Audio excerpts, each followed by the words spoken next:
네, 안녕하세요. 허브스 20개 클래스를 맡은 한국외국어대학교 정보통신공학과 김세아 교수입니다. 저는 정보통신공학과 전공 소개를 위해서 알파고의 원리와 미래라는 주제로 발표를 드리겠습니다. 알파고는 인공지능 최초로 세계 챔피언 바둑 기사를 이겼었죠. 이제까지 인공지능이 많이 있었지만 사람 챔피언을 이긴 거는 알파고가 최초였습니다. 그게 이제 구체적으로 우리나라에서 있었죠. 2016년 3월에 이세돌하고 알파고가 대국을 둬서 알파고가 5번 중에 4번을 이겼었죠. 그리고 그 다음에 실제 이제 전 세계 세계 챔피언인 중국의 커제라는 바둑 기사와 뒀었는데 그때는 3번 두기로 했었는데 모두 알파고가 승리를 했었죠. 그리고 바로 알파고가 은퇴를 했었는데 이제 총 사실 프로 바둑 기사랑 74번을 줬었거든요. 근데 그 중에서 한 번만 지금 사실 알파고가 사람한테 졌어요. 그게 이제 이세돌이었죠. 예, 그런 면에서 좀 자랑스러운 면이 있고요. 우리나라 기사가. 어쨌든, 이게 지금 이세돌이 지금 두는 장면이고, 이게 커제랑 두는 장면인데, 커제는 지금 사실, 별로 이미지 드러나지 않지만 많이 울었어요. 어려가지고 좀. 그런, 재밌는 일도 있었고요. 그리고 이제, 그래서 이제 사실 알파고가 인공지능으로 굉장히 유명하죠. 대표적인 인공지능으로 유명하지만, 보통 사실 인공지능이라고 얘기하면은 그러니까 인공지능이라는 자체의 개념은 굉장히 큰 개념이에요. 그래서 인공지능 중에서 머신러닝이 있고 머신러닝 중에서 다시 또 딥러닝이 있는데 알파고는 이 중에서 이제 딥러닝에 해당하는 거거든요. 그럼 얘네들이 좀 차이를 좀 아는 게 알파고의 원리를 이해하는데 중요하죠. 그래서 일단 인공지능이 뭔지도 잠깐 보면은 인공지능 자체는 일단 프로그램이에요. 예. 프로그램이라서 프로그램은 입력 데이터를 가지고 이제 출력 데이터를 내는 게 프로그램이죠. 그런데 이제 인공지능이라는 거는 그런 프로그램이 뭔가 좀 지능적으로 동작한다는 것인데 머신러닝이라는 거는 그 프로그램 중에서 인공지능 프로그램 중에서 가변 파라미터가 있는 거예요. 그래서 이 가변 파라미터가 출력 데이터에 따라서 변한다는 거죠. 변화해서 학습을 통해서 변한다는 게 핵심이고요. 머신러닝은. 딥러닝은 요 가변 파라미터를 그냥 일반적인 가변 파라미터가 아니라 프로그램 구조가 심층 신경망이라는 구조를 가지고 그거에 따라서 이제 동작한다는 게 핵심이에요. 예, 그래서 이제 요거에 대해서 좀 자세하게 알아보는 거를 계속 진행을 할게요. 그래서 일단 구체적으로 이제 사실 앞에서 머신러닝 중에서도 사실 그러니까 뭐 인공지능 중에서 머신러닝이 아닌 것도 있고 머신러닝 중에서 딥러닝이 아닌 것도 있다고 했기 때문에 먼저 머신러닝이 아닌 인공지능 배 밖에 있던 거 있죠. 예, 머신러닝이 아닌 인공지능을 예를 보면은 이게 지금 2018년에 자율주행으로 뭐 굉장히 인공지능이라고 굉장히 뭐 사람만큼 정교하다 이러고 굉장히 자랑하는 그런 무슨 이벤트가 있었는데 뉴스에도 많이 나왔었는데 근데 얘는 사실은 딥러닝, 머신러닝 기술 이용하지 않았다 명확히 나와 있죠. 그러니까 얘는 인공지능으로 굉장히 잘하는 놈이지만 사실은 머신러닝은 아닌 거죠. 예. 그리고 그 또 다음에 이제 또 유명한 게 지금 링크트인이라는 게 여러분은 잘 못 들어보셨겠지만 이게 그 구인 사이트로 미국에서 제일 유명한 전 세계적으로 유명한 그런 사이트인데 여기도 이제 머신러닝 기술을 오픈했잖아요. 이 머신러닝이 여기서 머신러닝은 마찬가지로 이제 AI죠 분명히. 그렇지만 딥러닝은 아니에요. 여기 보면 분류 클러스터링 정교화된 게 사용되고 여기 지금 나오는데 여러분은 지금 뭐 잘 보고 모시겠지만 좀 공부를 해보시면 이제 이거는 딥러닝은 아니구나. 왜냐면은 아까 얘기했듯이 심층 신경망을 사용하는 게 딥러닝이라고 했는데 그건 아니기 때문에 얘도 이제 머신러닝이지만 딥러닝은 아닌 거죠. 추천 서비스 같은 것들이 대표적으로 이제 딥러닝 안 쓰는 것도 많이 있는 얘들이에요. 그래서 이제 제가 계속 아까부터 딥러닝이 알파고의 핵심 원이라 그랬는데 딥러닝은 이제 심층 인공신경망을 사용한다고 했으니까 인공신경망이 뭔지 좀 살펴봅시다. 그래서 인공신경망은 이제 인간의 뇌 구조를 모방했어요. 일단 그래서 이제 인간 뇌의 구성 요소를 보면은 인간 뇌는 뉴런이라는 신경세포로 구성이 되어 있고요. 사람 뇌에는 1000억 개가 되게 많죠. 1000억 개가 이제 존재하고 있어요. 개수가 사람에 따라 별로 차이가 없다는 게 재미있는 일이고요. 예, 태어나서부터 별로 죽을 때까지 별로 사람마다 신경세포 개수는 다르지 않아요. 그런데 지금 이 그림은 지금 밑에 있는 왼쪽에 있는 그림은 인간 신경망에서 뉴런 2개가 지금 연결된 모습을 보여줘요. 이게 하나가 뉴런 하나고 이게 하나인데 예, 얘가 이제 연결되는 부분이 시냅스라는 거예요. 이게 시냅스가 이제 여기가 이제 그 뇌 활동에 따라서 학습을 할 때마다 여기가 값이 뭔가 저장되는 값이 변하는 거예요. 그래서 이게 뇌 활동에 따라서 생성되고 소멸되고 학습하고 기억이 하는데 원천이 되는 거죠. 예. 그리고 이게 사람마다 개수가 이게 다르다는 게 재밌죠. 예. 뇌에 이제 뭐 100조에서 1000조 개가 존재하는데 공부 많이 한 사람은 학습을 많이 한 사람이 개수가 많고 별로 공부 안 하고 이제 놀고 있으면 별로 이게 없어지고 이런다는 거죠. 그러니까 사실 이게 핵심이라는 거가 중요하고요. 그러니까 사람이 어쨌든 지능적인 일을 하는데 이런 구조로 동작한다는 것 때문에 이제 소프트웨어도 이걸 따라서 만든 게 이제 아티피셜, 인공적인 뉴럴 네트워크이죠. 오른쪽에 보여주는 그림이 이제 아티피셜 뉴럴 네트워크의 뉴런 하나의 모습인데, 이 보면은 지금, 요 빨간색으로 되어 있는 게 여기 사람의 뉴런에 해당하는 거고요. 그리고 지금 X로 되어 있는 게 이제 입력들이에요. 다른 뉴런에서 오는 것들이죠. Y가 출력값인데, 이 중간 뉴런에서 하는 거는 이제 여기 중간에 이제 여기 시냅스에 해당하는 게 연결되는 거에 해당하거든요. 이 W 값들이 시냅스에 해당하고, X 입력에 오는 거에다가 W를 다 곱해가지고 더하는 거죠. 예, 치금을 더해서 그 값을 이건 활성함수라는 걸 정해서 그걸 통과시킨 값을 출력 값으로 내보내는 식으로 동작을 하는데, 뉴런하고 기본적으로 굉장히 같은 구조예요. 네. 네, 그래서 인공신경망에서 학습이 구체적으로 어떻게 되는지 설명을 더 드리겠습니다. 아까 얘기했듯이 이제 기본적으로 머신러닝은 입력 데이터에서 출력 데이터로 값이 갈 때 가변 파라미터가 있다 그랬죠. 그리고 이제 딥러닝은 이제 그냥 프로그램이 아니라 인공신경망이 있는 거라 그랬죠.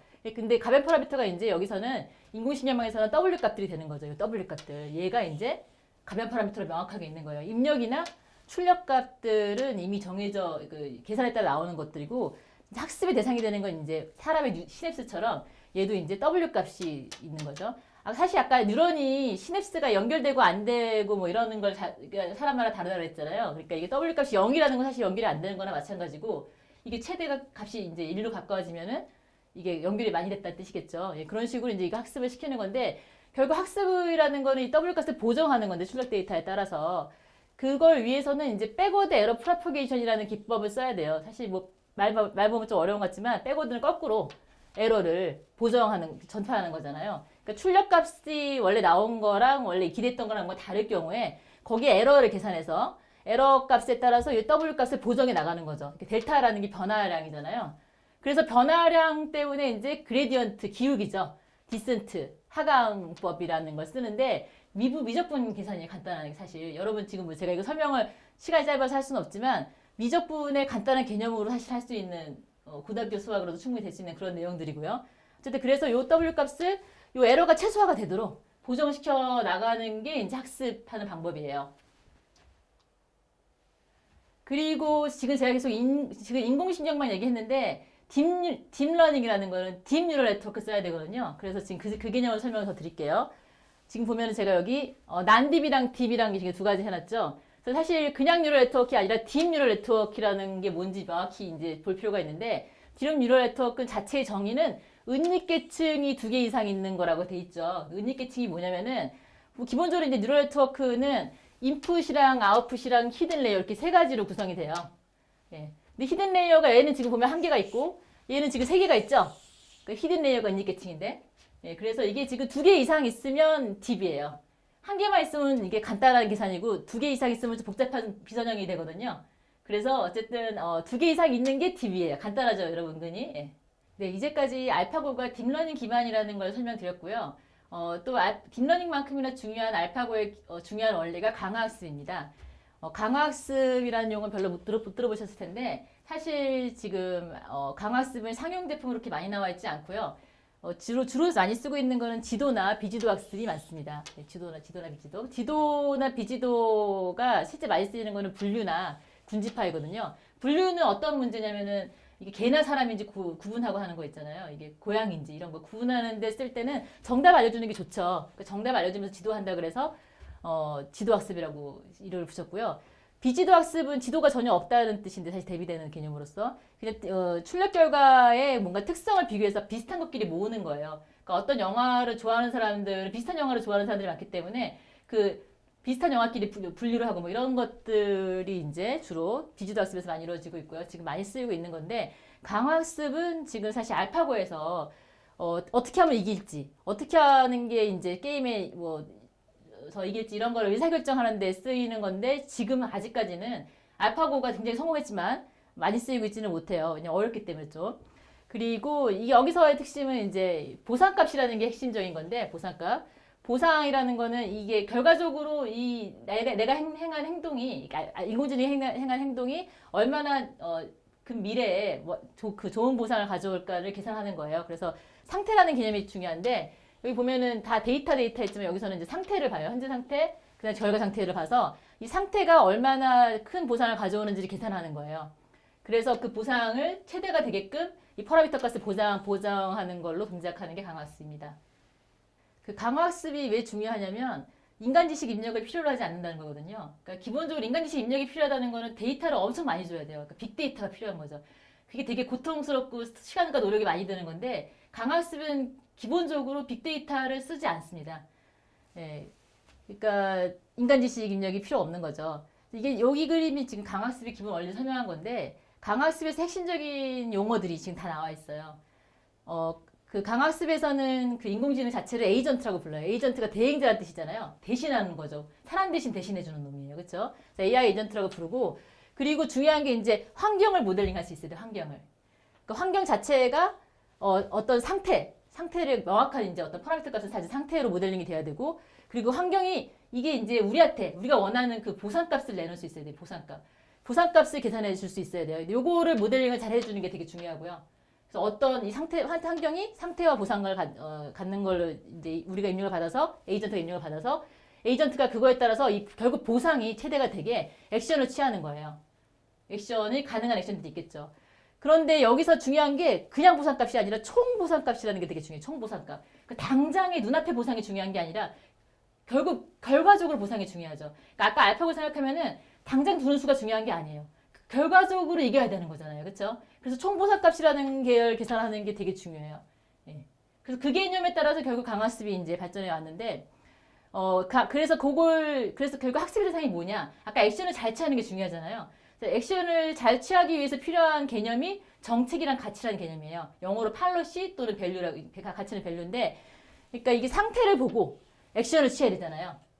그러니까 어떤 상태로부터 어떤 액션을 취하냐를, 이게 함수를 정책이라고 불러요. 팔로시라고. 정확하게는 이제 확률 분포인데, 이 어떤 상태에 따라서 어떤 액션을 취할지를 확률 분포로 모델링하게 해놨고요. 그렇게 확률 분포를 우리가 만들어 나가는 거죠. 그래서 이 액션을 취하는 게 유리하다는 거를. 그리고 이 보상값이 갖다가 미래의 보상값을 구한 거를 이제 우리가 결국 구해서 아까 총보상이라는 걸 얘기했잖아요. 결국 그거를, 총보상이라는 말 좀 이상하니까 가치라는 말로 표현하기 시작했거든요. 그래서 그 가치라는 게 보상에다가 미래의 보상까지 다. 미래의 보상을 근데 우리가 알기가 힘들어요. 왜냐면 지금 바둑이 이렇게 도는 게 미래의 보상이 어떻게 될지 잘 모르잖아요. 그러니까 이것도 학습을 해야 되는 거예요. 그래서 이 상태로부터 어떤 액션을 취하느냐, 또는 이제 지금 이 상태나 이런 액션으로부터 미래의 가치가, 총가치가 어떻게 되느냐, 이런 거를 가치라 팔로시를 학습하는 게 중요해요. 그래서 결국 이제 다시 정리하면은 강화학습에서는 정책이나 가치, 밸류나 팔로시를 학습하는 게 중요하다. 이걸 기억해 두시면 좋겠고요.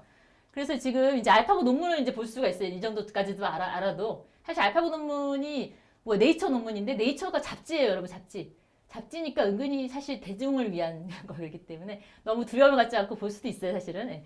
그래서 알파고 논문을 보면, 지금 알파고 논문을 저작권이 있어서 제가 지금 여기서 긁어 왔는데, 예, 제2인용 한국어에 제가. 그래서 알파고에는 뉴럴 네트워크가 이제 사실 컨볼루션 뉴럴 네트워크를 썼는데 설명하기는 좀 시간이 없고, 어쨌든 뉴럴 네트워크가, 딥뉴럴 네트워크가 4개가 들어가요. 4개. 지금 보면 여기 지금 4개 보이죠? 4개. 4개가 들어가요. 4개나 들어갔고요.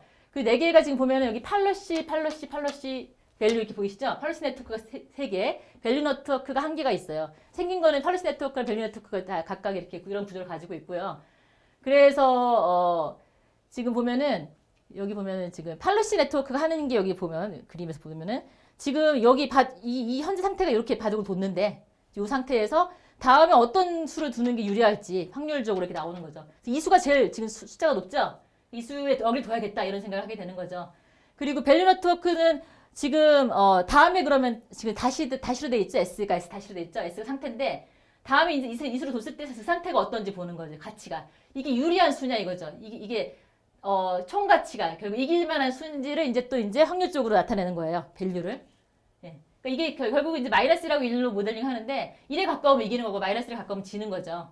그런 식으로 이제 모델링을 해가지고 하는 건데, 여기 보면은 또 이제 여기 또 주목할 만한 거는 팔로시 네트워크 보면은 그냥 팔로시 네트워크가 하나가 있는 게 세 개나 있잖아요. 세 개나 있는 거는 여기 지금 SLR에 적혀 있는데 아까 제가 강화습을 영어로 설명 안 드렸는데 강화습이 리인포스먼트 러닝이거든요. 리인포스먼트 영어로 강화가 리인포스먼트예요. 요것만 강화학습이고 얘는 지금 SL도 있겠죠. SL가 1이 슈퍼바이즈 러닝이라서 이건 지도학습이에요. 지도학습도 여전히 쓰고 있었어요. 사실은 자신이 없어 사실 알파고가 그냥 처음부터 바로 지도학습 강화학습하는 거는 학습이 잘 안 돼서 알파고에서는 강화학습도 썼거든요. 아니 지도학습 썼어요. 지도학습을 재밌는 게 이게 한국 기본 썼어요. 한국 기본. 우리나라가 너무 이제 사실 정보화가 잘 돼서 우리나라 거를 토대로 해서 이것도 좀 자랑스러운 일이죠. 우리나라 기본을 가지고 열심히 학습한 걸 먼저 기반으로 해서 강화학습을 시켰어요. 그리고 로라 팔로시 있는 거는 이게 너무 팔로시가 너무 느려가지고 너무 시간이 많이 걸리니까 로라웃은 이제 그냥 주사위 던지기거든요. 로라웃도 같이 병행해서 간단하게 생겼죠. 네트워크가 이런 거 써가지고 학습을 시켰었어요. 네. 그래서 이제 좀 보면은 알파고가 이제 심층 강화습을 쓰는데 예. 사실 심층 강화습이라는 것 자체는 제가 계속 이제 뭐 뉴럴 네트워크로 설명했지만 원래 강화습은 딥러닝과가 무관하게 있는 거예요. 그러니까 원래 고정 강화습이 유명하게 많이 있어요. 큐러닝 같은 게 되게 유명하거든요. 예.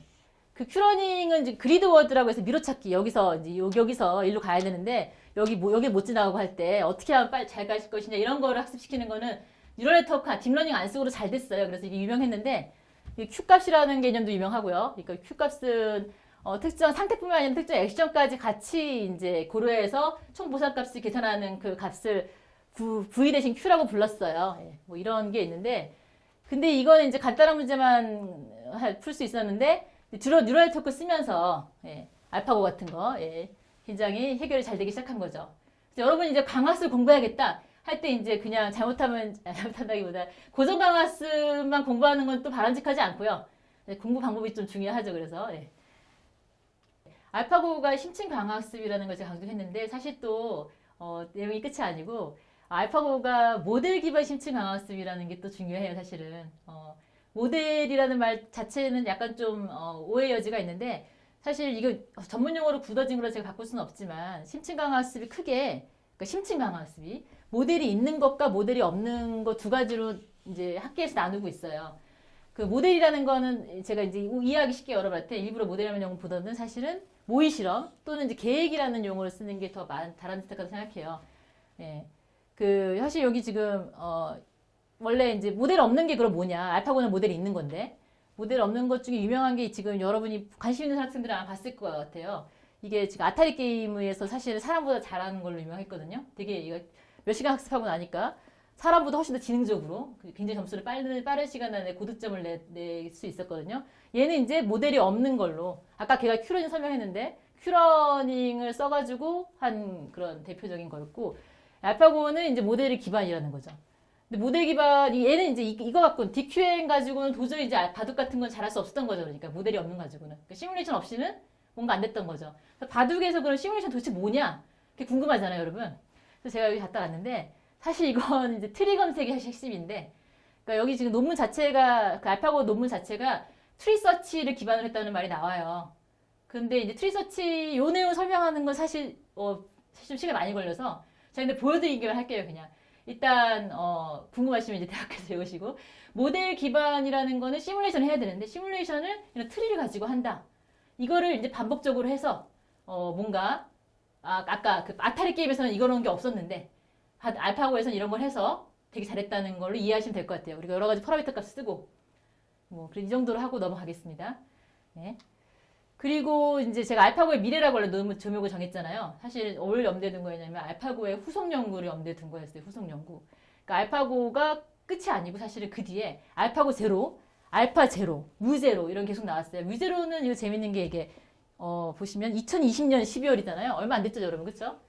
발표된 지 얼마 안 됐어요. 이렇게 계속 나왔는데 알파고 제로가 일단 첫 번째 것도 보면은 여기 제목이 Without Human Knowledge 이렇게 돼 있잖아요. 사람의 지식이 없이. 이건 진짜 아까 알파고는 여러분 아시죠? 저기 SL 네트워크가 슈퍼바이즈 러닝 네트워크 있었는데 얘는 없어요. 아예 하나도 안 사용했고 네트워크를 하나만 사용했어요. 뉴럴 네트워크를 강화스만. 그리고 지도학습 전혀 안, 기부 없이 했죠, 얘는. 그런데 알파고를 항상 이겨요. 되게 재밌죠. 바로 뒷장에 좀 더 설명해 드릴게요. 그리고 알파 제로는 이제, 이거 사실 논문이, 여기 이제 네이처 같은 핀란드에는 뭐, 아직 제대로 실리지 못했어요. 그러니까 약간 거의 리포트 같은 건데, 여기 보면은, 뭐, 쇼기, 체스라고 돼 있잖아요. 쇼기는 이제 일본 장기거든요. 그러니까 다른 게임에도 적용할 수 있게끔 좀 일반화시킨 그런 거고요. 요게 이제 뮤제로는 약간 주목할 만한데, 뮤제로는 지금 얘는 이제 런드 마델 가지고 했다고 돼 있잖아요. 그래서 사실 이거는, 아까 아타리 게임 같은 경우는 DQ에 써서 했다 그랬잖아요. 거기는 시뮬레이션 안 썼잖아요. 근데 아타리 게임에도 시뮬레이션 써가지고 해도 된다 이런 걸 보여준 거예요. 그러니까 지금 결국은 이제 모델 기반이 최고다 이런 거를 설명해주는 그런 거고 사실 또 여기는 또 약간 외부 신문에서 떠들 때는 그러니까 뉴스 언론에서 떠들 때는 주로 이제 규칙을 안 가르쳐주고 했다고 돼 있는데 제가 보기에 그건 그렇게 중요한 요소는 아니고요. 뭐 이제 결과적으로 이제 그 트리서치 기반이 어딘데도 적용돼도 잘 되더라 이런 걸 보여주는 그런 거예요. 근데 결과적으로 제가 이제 강조하고 싶은 거는 알파고가 뒤에 뭐 많이 나왔지만 여기서 사실 제일 중요한 건 알파고 제로예요. 왜냐면 제가 강학습을 좀 좋아하는데 강학습을 순전하게 사용한 게 얘거든요. 다른 건 사실 뒤에는 뭐 그렇게 크게 뭐 기술적인 발전은 없었는데 알파고 제로가 진짜 지도학습을 전혀 활용하지 않은 진짜 진정한 강화학습이죠. 그래서 제가 여기다가 조금 더 설명해놨는데 지도학습이 전혀 없어요. 얘가 진정한 알파고의 미래죠. 예. 그리고 사실 여기다 다 갖다 놓지 않았지만 여러 가지 다른 분야에서 뭐 적용한 것도 다 알파고 제로를 기반으로 해요. 저도 개인적으로 연구를 좀 많이 해봤는데 정말 대단한 놈이에요. 제가 생각하지 못했던 신기한 방법으로 뭔가 문제를 많이 풀어요. 예, 그 알파고 제로가 그래서 진짜 진정한 알파고의 후속이라고 할 수 있고요. 지도학습을 전혀 사용하지 않아요. 예, 그리고 더 중요한 거는 학습 시간도 훨씬 짧게 걸릴 수 있고요. 그러니까 알파고를 항상 이겨요. 예, 그러니까 슈퍼바이즈드 러닝보다 항상 잘해요. 그러니까 사람이 뭔가 가르치신 것보다 더 잘해요. 그러니까 생각하지 못했던 방법을 하는 거죠.